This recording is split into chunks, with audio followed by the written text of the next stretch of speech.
Hi, I'm the coach Dick Cox, and welcome to the Coach's Corner 2024 Women's NCAA Basketball Championship postgame report.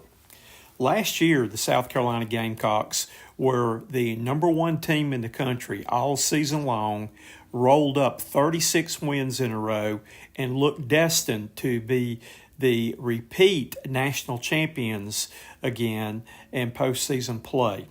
But something unexpected happened in the national semifinals. South Carolina picked their worst time to play their worst game of the year, and in a huge, massive upset, the Iowa Hawkeyes knocked off South Carolina, ending their dreams of back-to-back championships and ending their season.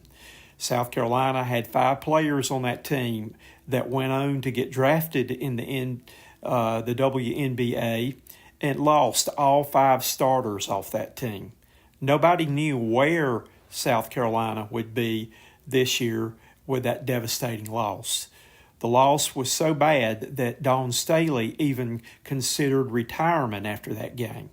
But instead, she decided to sit down and figure out what went wrong. And the answer to what went wrong was South Carolina was very one-dimensional last year with Aaliyah Boston inside, and basically they had to force the ball inside every game in order to win. South Carolina, to try to remedy that problem, Dawn Staley realized she had to change her game philosophy going into this season. She went out and in the transfer portal signed the best three-point shooter in the country, and that was Tihaina Paopao, who was a transfer portal student from Oregon. She went out in the high school ranks and signed the best three-point shooter in high school basketball season last year, Tessa Johnson, to come in and play for the Gamecocks. And she went out and signed the best guard in the high school ranks last year. That was Malaysia Fullenwiley, to try to help rebuild the South Carolina basketball program. Nobody talked about South Carolina going into this season. All the talk was about LSU repeating. All the talk was about how great Caitlin Clark was.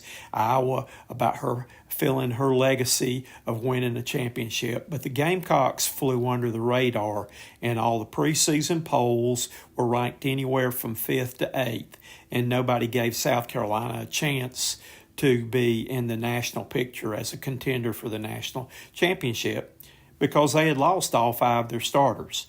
There were some talented players on South Carolina's team last year that came in reserve roles, but they patiently sat and waited their time for when these seniors left to show what they could do. Again, they were McDonald All-Americans also, but had never got a chance to really play on the big stage. South Carolina's first game on the big stage was in Paris, France, when they opened the season playing a preseason number 10 team along with them, Notre Dame, in the kickoff game for women's college basketball.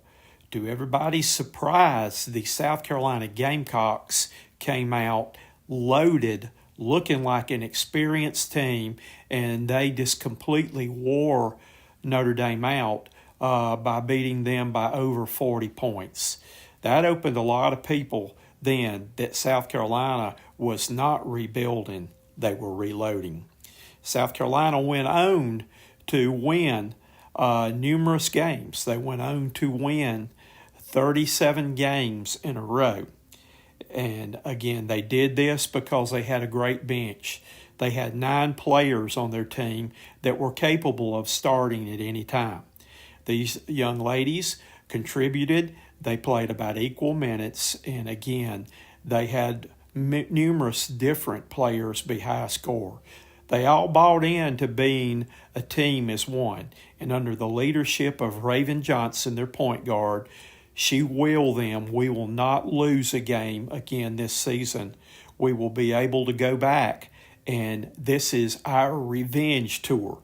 And basically, Raven Johnson was a young lady that last year was publicly humiliated in the national semifinal game by Caitlin Clark. Caitlin taunted her for not shooting the ball. She was doing what her coach had told her to do, and that was get the ball inside to Leah Boston. But she taunted her and embarrassed her in front of a record national audience. Raven thought about giving up basketball, too, after that ball game. She was so upset, so embarrassed, but she did some soul searching, and she decided that she was going to watch that tape. She watched it, she said, over 100 times. She was going to watch that tape. She was going to work on her shot and prove Caitlin Clark wrong that she could shoot the ball. And again, she willed that team, we will not lose. And her goal was, we're going to play Caitlin Clark again, as this is a part of the Revenge Tour. And that's basically what she did. We're not going to lose. We're not going to lose.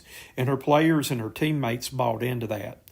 Well, lo and behold, South Carolina runs the table again this year, winning all their regular season games, dominates the tournament games, first 2 rounds by winning by over 40 in each of those games. And then they get back to the Final Four again, and Raven Johnson gets her chance at Iowa one more time. In the national championship game, the Iowa Hawkeyes came out hot. Caitlin Clark scored 18 points in the first quarter, and the Iowa Hawkeyes jumped out to a quick 10-0 lead, but South Carolina did not panic. Dawn Staley made a change and put Raven Johnson on Caitlin Clark to play defense. Raven is their best on-ball defender, and Raven basically shut Caitlin Clark down, wore her down physically, and shut her down where Caitlin Clark was not a factor the last 3 quarters of the national championship game. In the meantime, South Carolina, again, with their bench strength, Tessa Johnson comes off the bench, the true freshman, to score 19 points in the ball game. Camila Cardoso, South Carolina's big senior center,